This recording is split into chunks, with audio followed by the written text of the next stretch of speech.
Raju Vijay sir വിളിക്കുന്നുണ്ട്. ചെല്ല്. സാറേ ഇങ്ങ വന്നേ. എന്നെ വിളിക്കുന്നു, പോയിട്ട് വരാം.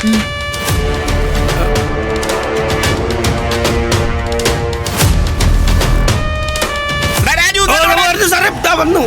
പറ സാറേ. എന്താടാ കണ്ണുരുട്ടി ഒരു നോട്ടം? അല്ല, എല്ലാവരുടെയും കണ്ണൂരുണ്ടല്ലേ ഇരിക്കുന്നത് സാറേ. മര്യാദക്ക് സംസാരിക്കണം കേട്ടോ, വൃത്തികെട്ടവനെ. അല്ല സാറേ, ഇപ്പൊ എന്തിനാ സാറേ ഇങ്ങനെ ചൂടാവുന്നത്? നിന്നോട് എനിക്ക് ചൂടാകണമെന്ന് തോന്നിയാ ഞാൻ ചൂടാകും. എടാന്ന് വിളിക്കണമെന്ന് തോന്നിയാ നിന്നെ ഞാൻ എടാന്ന് വിളിക്കും. പോടാന്ന് വിളിക്കണമെന്ന് തോന്നിയാ നിന്നെ ഞാൻ പോടാന്ന് വിളിക്കും. അതെന്റെ സൗകര്യം. ഇത്രയും ദിവസം നീ ഇവിടെ എല്ലാരെയും കൊണ്ട് സ്വാമി എന്ന് വിളിപ്പിച്ച് നടന്നതല്ലേ? പിന്നെ നീ ഇവിടെ ഇങ്ങനെ ഇട്ടിരുന്ന മാല ഒന്ന് ഊരാൻ വേണ്ടി കാത്തിരിക്കുകയായിരുന്നു ഞാൻ. കേട്ടോ? കേട്ടു സാറേ. എന്താണ് നിനക്കൊരു പുണ്യം? അകത്ത് പോയിട്ട് എനിക്കൊരു ചായ ഇട്, നല്ല കടുപ്പം വേണം. കേട്ടോ?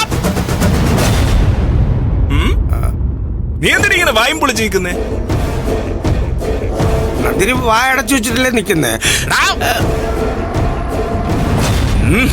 നിന്റെ വാ അടപ്പിക്കാൻ ഞാൻ നിനക്കുള്ളതൊക്കെ ഞാൻ വച്ചിട്ടുണ്ട്. മധുരം കറക്റ്റായിരിക്കണം കേട്ടോ.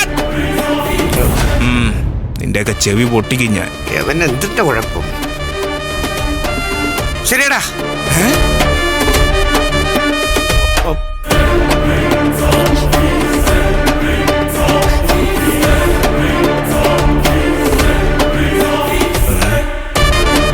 എന്താടാ പറഞ്ഞത്? ഒന്നുമില്ല സാറേ, ഞാൻ വല്ലതും പറഞ്ഞാ? ഇല്ല ഇല്ല, ഞാൻ ഒന്നും പറഞ്ഞില്ല. പക്ഷെ ഞാനെന്തോ കേട്ടല്ലോ. ഓ, ചിലപ്പോഴേ ഞാൻ നിന്നെ വിളിച്ച ചീത്തയൊക്കെ ഈ ചുമരി തട്ടി തിരിച്ചു വന്നതായിരിക്കും. അത്രയ്ക്ക് പവറായിരുന്നല്ലോ. ഡോൾബി ഡോൾബി, എന്റെ ശബ്ദം ഈ വീട് താങ്ങുന്നില്ല. ആന്റിയോട് പൊളിച്ചിട്ട് വേറെ വയ്ക്കാൻ പോടാ. Dolby, echo echo, Dolby Dolby അടിച്ചു വന്നോണ്ടിരിക്കണം. ഡോൾബിയേ, ഗാംഭീര്യമുള്ള സൗണ്ട് അല്ലേ? നിന്റെ ഡോൾബി ഞാൻ കുറയ്ക്കാം. അവസാനം നീ ഡോൾബി ഇല്ലാത്തവനാവും. കഷ്ട. മോളെ, നമുക്ക് നമ്മളെ പണി തുടങ്ങാം. കിഴങ്ങ ശരിക്കും കേട്ടില്ല വിജയ് സാർ, അല്ലെങ്കിൽ ഇപ്പൊ കാണായിരുന്നു. എല്ലാരും വിളിച്ചോണ്ട് വന്നേനെ. ഈ ആൾക്കാർക്ക് വേണ്ടിയിട്ടാ മോൾ ഇങ്ങനെ കഷ്ടപ്പെട്ട് വിഭവങ്ങൾ ഉണ്ടാക്കാൻ പോകുന്നത്. മനസ്സിലായ? അതവരുടെ ഇഷ്ടല്ലേ. ഭക്ഷണം ഉണ്ടാക്കുന്നത് നമ്മുടെ ഇഷ്ടം. വിജയ് സാർ കൊറേ ദിവസമായിട്ട് എടാ പോടാന്നൊക്കെ വിളിക്കാൻ വേണ്ടി കാത്തു നിൽക്കായിരുന്നു. അത് തന്നെ. ഇപ്പം ഐറ്റം ഒരെണ്ണല്ലേ നമ്മൾ കണ്ടുള്ളൂ. ബാക്കിയുള്ളവരൊക്കെ എന്തൊക്കെ തയ്യാറെടുപ്പോടെ നിൽക്കുന്നു എന്ന് ആർക്കറിയാം. രാജേട്ടൻ വെറുതെ ഉടക്കാനൊന്നും പോകണ്ട. ഇല്ലെങ്കിൽ ഇപ്പൊ വിജയ് സാർ തിരിച്ചപ്പോ പറഞ്ഞ പോലെ പത്മ മാഡത്തിന്റെ മുന്നിലൊന്നും പറയല്ലേ. ജീവന് പേടിയില്ലാത്ത ആരെങ്കിലും കാണുമോ മോളെ? അത് ഞാൻ സൂക്ഷിച്ചോളാം. ഇതെല്ലാം കൊണ്ടുപോയി കഴിവല്ലേ? ഓ,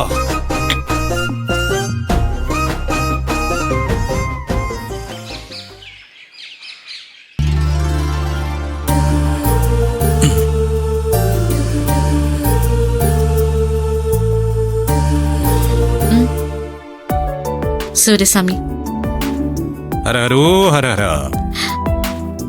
ഞാൻ കരുതി സ്വാമി ഉറങ്ങിക്കാണുന്നു. ഉറങ്ങണം, പക്ഷേ ഒന്ന് കുളിച്ചിട്ട് മതിന്ന് വെച്ചു. അത് നന്നായി. കുളിച്ച് ഭക്ഷണമൊക്കെ കഴിച്ചിട്ട് എത്ര നേരം വേണേലും സുഖമായിട്ട് കിടന്നുറങ്ങിക്കോ. താൻ കഴിച്ച ഡ്യൂട്ടിയിൽ കയറിയല്ലേ? പിന്നല്ലാതെ. 2 ദിവസമായിട്ട് പണിയൊന്നും എടുക്കാത്തോണ്ട് കൈക്കും കാലിനൊക്കെ എന്തോ ഒരു ബുദ്ധിമുട്ട് പോലെ. സാധാരണ ഒരു മനുഷ്യനെ ഏത് ജോലി ഏൽപ്പിച്ചാലും ഒരു ദിവസം ലീവ് എടുക്കുന്നതിനെ കുറിച്ച് ആദ്യം ചിന്തിക്കാം. തന്നെ ഒരാളെ മാത്രമേ ഞാൻ കണ്ടിട്ടുള്ളൂ പണി ചെയ്തില്ലെങ്കിൽ ബുദ്ധിമുട്ടുള്ള ഒരാള്. അത് കുഞ്ഞിലെ തുടങ്ങിയ ശീലല്ലേ സർ. ഒരു പണിയും ചെയ്യാതിരിക്കുമ്പോ തോന്നും നമ്മൾ എന്തിനെങ്ങനെ ജീവിക്കുന്നതെന്ന്. അതിലും നല്ലതല്ലേ എന്തെങ്കിലുമൊക്കെ ചെയ്തോണ്ടിരിക്കുന്നെ. അതെ, മല ചവിട്ടിയന്റെ സകല പുണ്യവും തനിക്കുള്ളതാണേ. ഞാനേ അങ്ങനെ അവിടെ നിന്ന് പ്രാർത്ഥിച്ചത്. പക്ഷേ ഞാൻ പ്രാർത്ഥിച്ചത് മറിച്ച